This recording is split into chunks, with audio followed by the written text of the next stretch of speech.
if we look to the answer as to why for so many years we achieved so much, prospered as no other people on earth, it was because here in this land we unleashed the energy and individual genius of man to a greater extent than has ever been done before. Freedom and the dignity of the individual have been more available and assured here than in any other place on earth.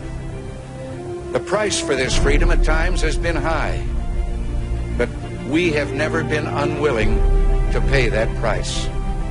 Those who say that we're in a time when there are no heroes, they just don't know where to look.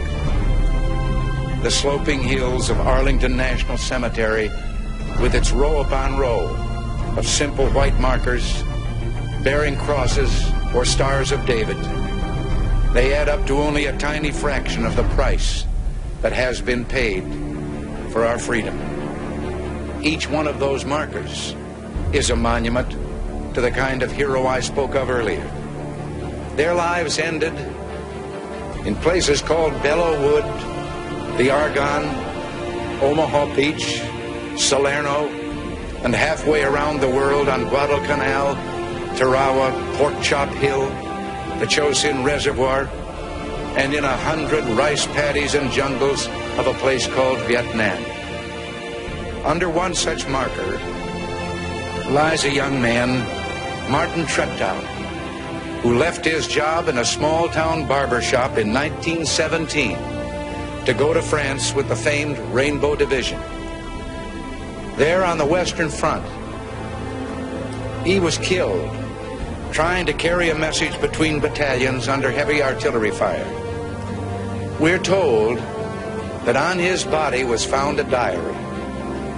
On the flyleaf, under the heading, "My Pledge," he had written these words: "America must win this war.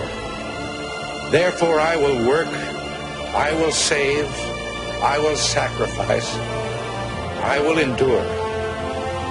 I will fight cheerfully and do my utmost as if the issue of the whole struggle depended on me alone."